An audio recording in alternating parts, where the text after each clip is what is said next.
Welcome to the second lecture on engineering thermodynamics.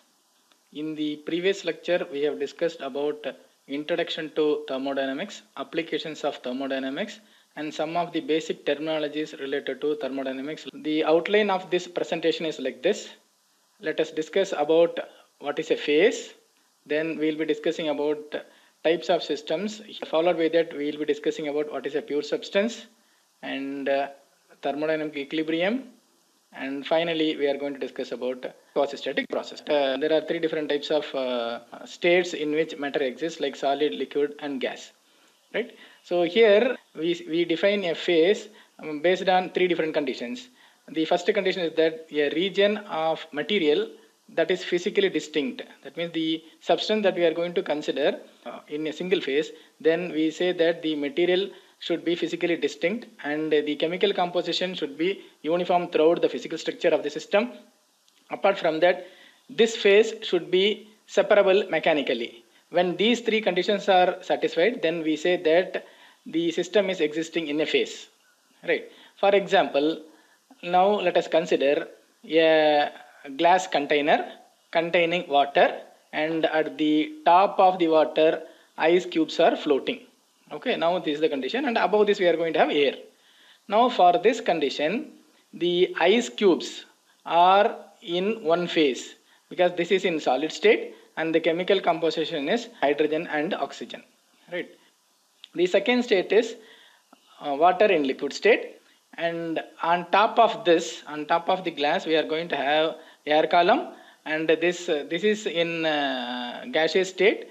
And the chemical composition at any particular location, if you are going to measure the same amount of chemical composition. So uniform chemical composition is there, and it is in physically it is distinct, and all these three states can be separated mechanically. Okay, and the last one is the glass. This is also in another phase. Coming to the different types of systems, in the previous classification we have discussed about open system, closed system, and isolated system. That is depending upon the mass transfer and energy transfer. Here we are going to discuss about different classification of system, namely homogeneous system and heterogeneous system. In the case of homogeneous system, that means the chemical composition and physical properties should be same across the substance. Now let us consider this container is having water, which is a solvent, and I am going to add sugar. Sugar is nothing but a solute. So this will undergo, we are going to dissolve the sugar in the water. After dissolving, it becomes a sugar solution. Right. Assume that we have added sugar less than the saturation level of the water. Okay. So when a homogeneous system, when it undergoes a process, then the change of the physical structure and the chemical composition occurs continuously throughout its mass. That is a condition. Right. Now some of the examples for a homogeneous system is that if you are going to consider a column of atmospheric air, wherever you measure you will be having the same chemical composition. Right. And the physical properties are also going to be same. If the physical properties are going to be same and the chemical compositions are same throughout the region where we are going to do the analysis, then that system we call it as a homogeneous system. And similar to adding sugar to the water, we can add salt also. After mixing, we are going to have a homogeneous system, provided if you are going to add sugar or salt below the saturation level of the water. Other type of system, namely heterogeneous system, we say that a system is heterogeneous provided if it is going to have different chemical composition within the system. If you are going to have different chemical composition, or even if the chemical compositions are same and if the states of system are different, then also we say that system is an heterogeneous system. So a system consisting of more than one phase, we call it as heterogeneous.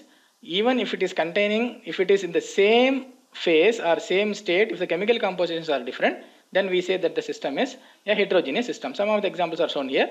You consider a glass container which is having muddy water. This muddy water contains sand particles.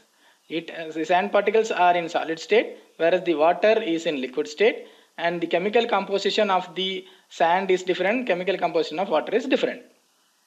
So here we have two different chemical composition and we have two different states like solid and liquid. So this we call it as a heterogeneous system. Similarly, let us say you consider the case of a aquarium tank. In the case of aquarium tank, we are going to have water and some gravel or marble are going to be there. So if you are going to consider this as completely as a system, then this has two different states like solid and liquid. Water is in liquid state, whereas the marble or gravel are in solid state, and the chemical compositions are also different. So this is an heterogeneous system. Now you consider this case. In this case, we are having a glass tumbler containing water and ice cubes. Right. So ice cubes are floating in the water. Now if you see the chemical composition of ice cube and the chemical composition of water in liquid state, both are same. But the phases are different, the states are different. This is in solid state, whereas the water in liquid state, water is in liquid state, whereas ice cubes are in solid state. Even though the chemical compositions are same, since the phases are different, we say that this is a heterogeneous system. And you consider another example where oil is floating in water. Oil is in liquid state, water is also in liquid state, even though the states are same, but the chemical composition of oil and water are different. So oil floating in water is an example for heterogeneous system. So now we have discussed about what is homogeneous system and what is an heterogeneous system. Coming to pure substance, because in the case of thermodynamics, the main purpose of thermodynamics is to generate mechanical work continuously, or to generate electric power, or to achieve refrigeration. So in all these cases, to achieve this, we need to have a working medium, and this working medium we prefer to be a pure substance.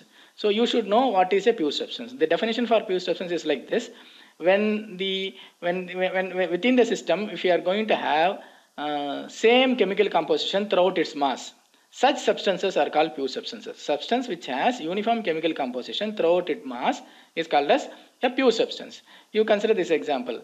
Like if you consider ice and water, ice cube and water, right? Even though we call it as a heterogeneous system, it is a pure substance, because for ice cube as well as for water, the chemical composition is same. Both ice and water, they are containing only hydrogen and oxygen molecule.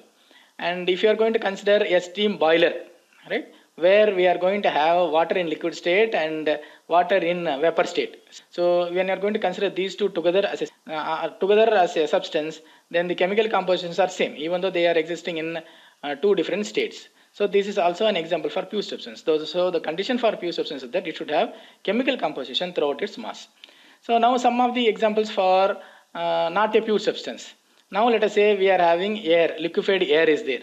Right? Assume that part of this tank is having air in liquid state, and above we are going to have air in vapor state or gaseous state. If that is the case, then the chemical composition of the air in the liquid state will be different from the chemical composition of the air in the gaseous state, because some of the gases, because when I say air, it is a mixture of gases.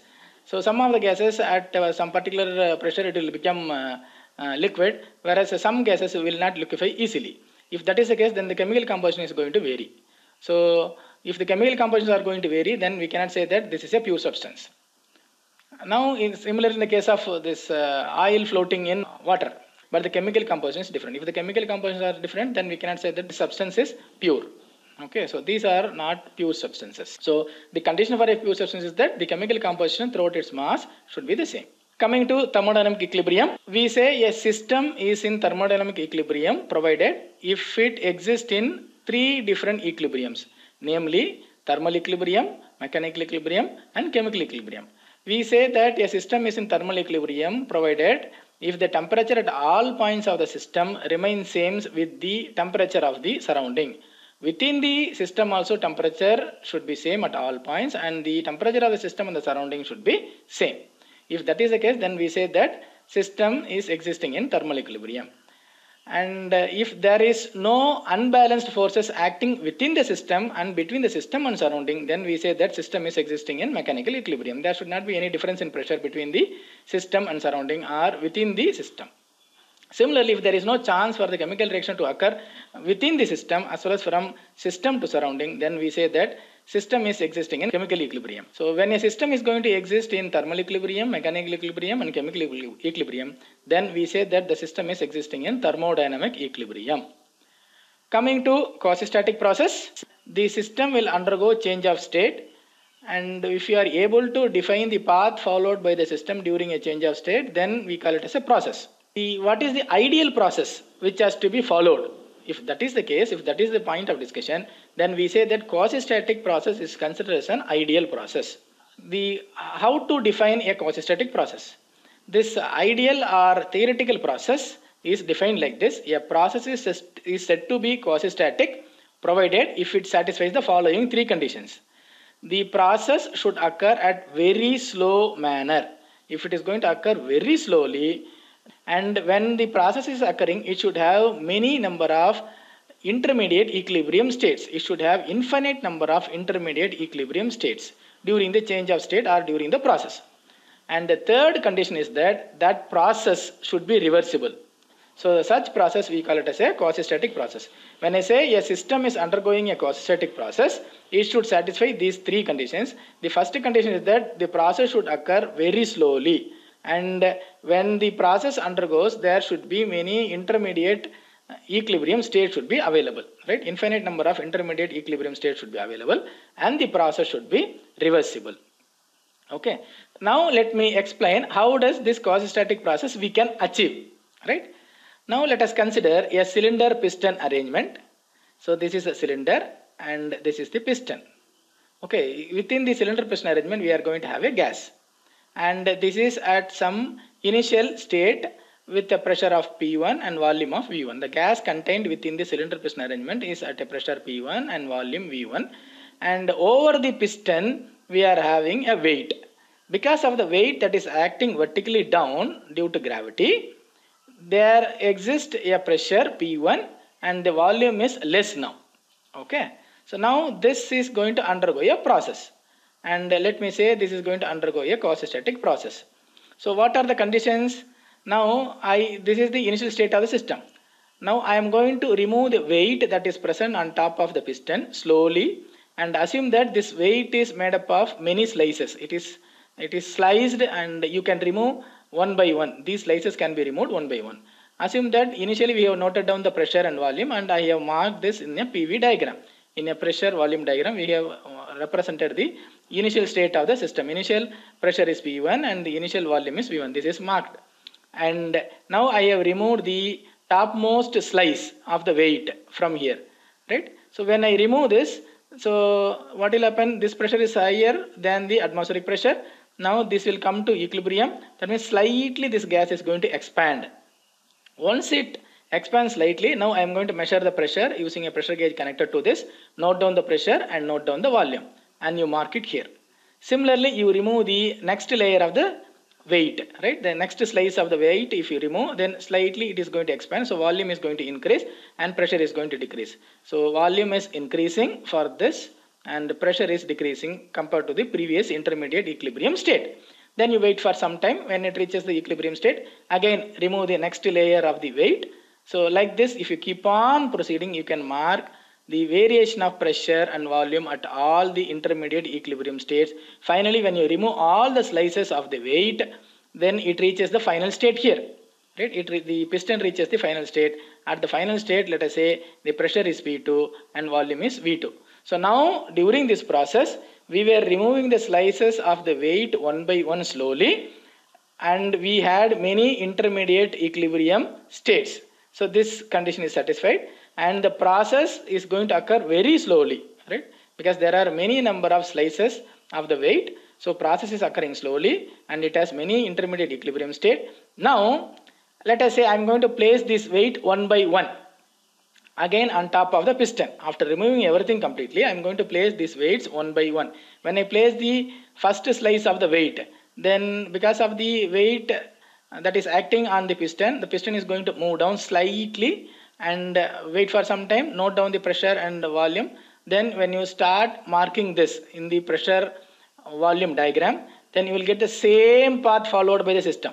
So while unloading the weight, it has followed the path like this from state 1 to 2. While loading the weights on top of the piston, it is going to follow the same path from state 2 to 1. So that means this process is a reversible process. So since the process is reversible and it has infinite number of intermediate equilibrium state and the process occurs at infinite slowness, we say that this process is a quasi-static process.